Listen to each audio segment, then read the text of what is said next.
Welcome back to Rene's platform. So today we've got to talk about the lack of electricity and water in the Gambia.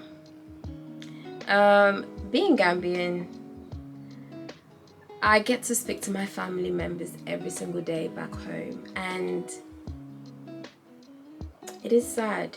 It's very, very sad. And Gambia being a tropical destination, you guys know how hot that country could be all year round. And thinking of not having the luxury to have electricity 24 hours, it's painful. Because just imagine us in the Western summertime, we're all crying that we're melting. Just summertime, just for a couple of months. We're all struggling. Oh, everyone is trying to, look for their summer clothes and trying to enjoy the heat, but still dying with it. A lot of people won't even go to work. They will have to call in sick because of the heat. So imagine living in Africa, not having that luxury to have electricity 24 hours. And on top of that, not having water 24 hours.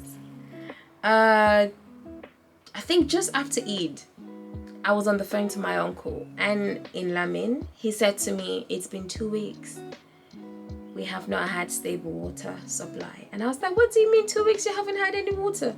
How are you guys bathing? That's the first thing that came in my head, like in my mind. How are you guys, doing your daily hygiene during the day and stuff like that? He's like, you have to be up around midnight, around 12, between 12 a.m. to 3 a.m. That's the time that sometimes the water will come. And he then said, we'd have to wake up around that time to fetch water and then, fill in our tanks,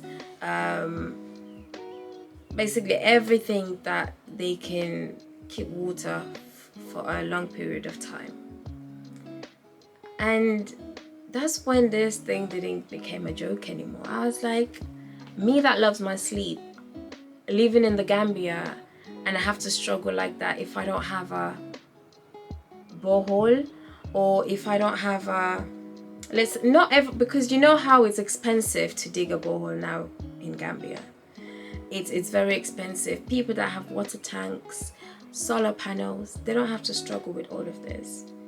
But how many people have this? How many? The people in the Gambia faces many challenges in terms of access to electricity and water. Nearly 50% have still no access to electricity, and in urban areas, about 69% of the population has access to safe drinking water. So, which means that apart from that 50%, the rest do not have even a safe water to drink. Because when it comes to water, you need to know where this water is coming from. If it's a well, is the well safe enough for you to drink from? And what if you don't have a well at home? Because everything is so costly now in Gambia.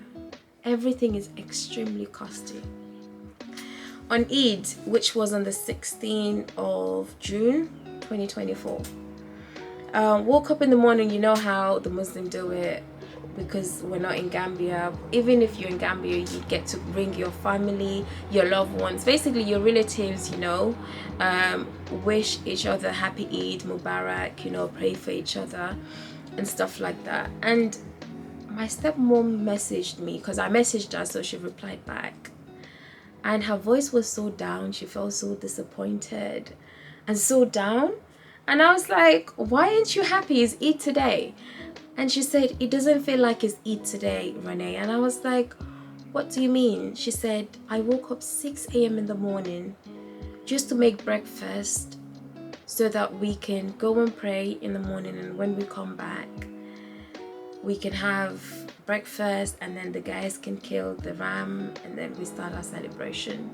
But Rene, there's no water and there's no electricity.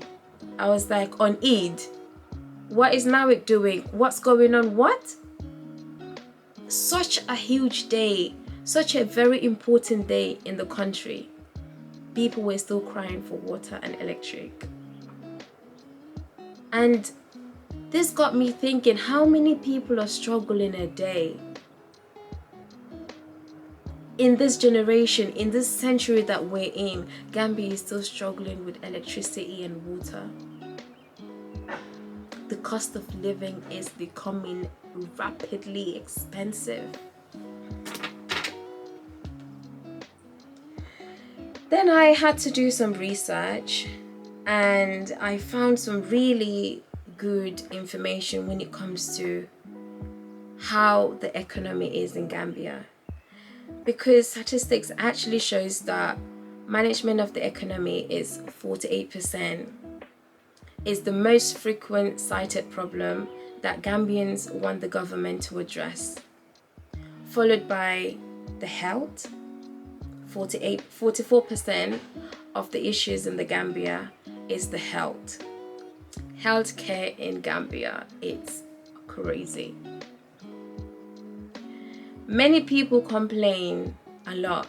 You will go to the hospital. Everything is expensive when it comes to medical. How many people are living in the Gambia that actually do a normal MOT, general health checkup, every 6 months?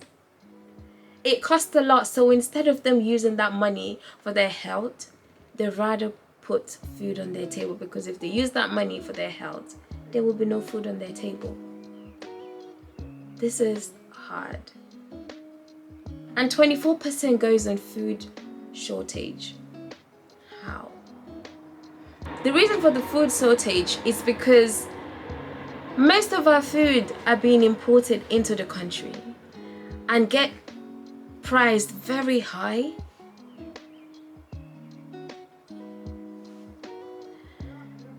Agriculture should be our main, but the productivity when it comes to agriculture is very, very, very, very, very low.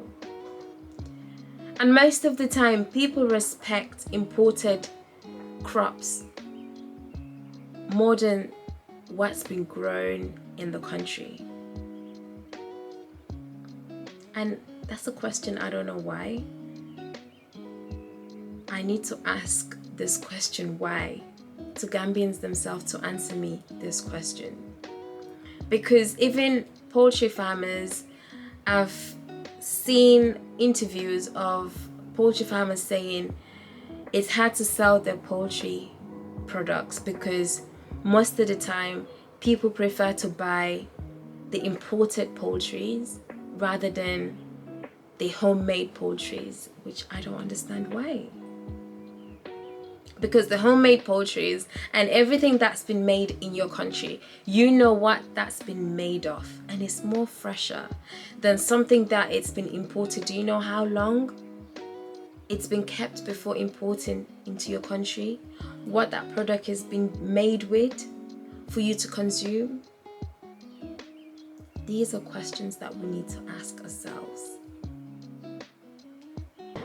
The majority of Gambians are still living in poverty, and it is sad.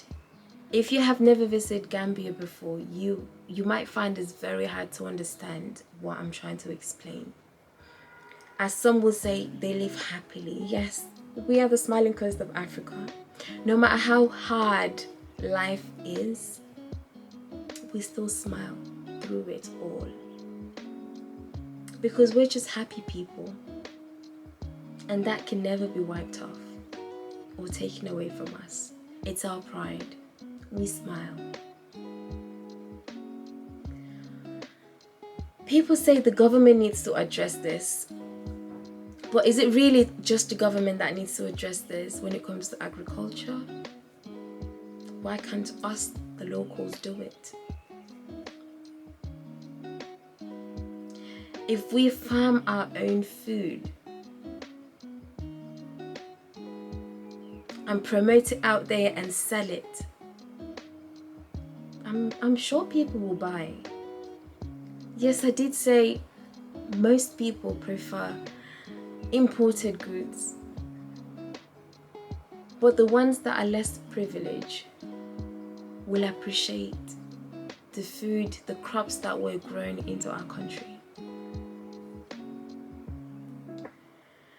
One thing I must say is, yes, the government really definitely do need to address the water and electricity, because this just shouldn't happen.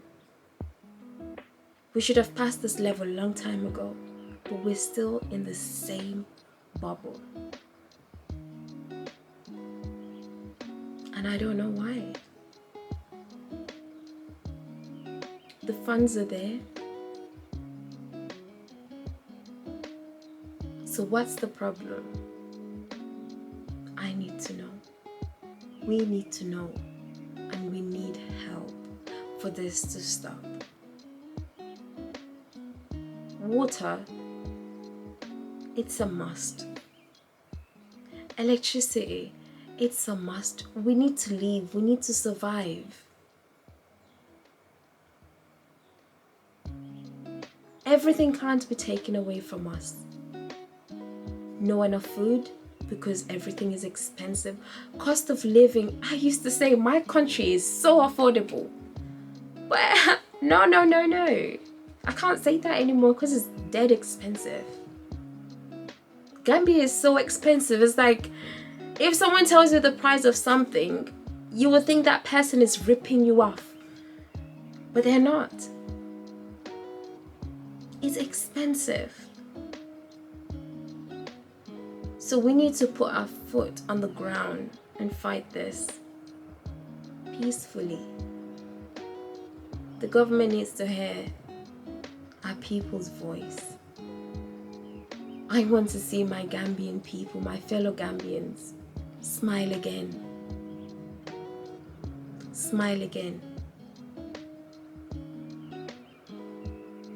Thank you.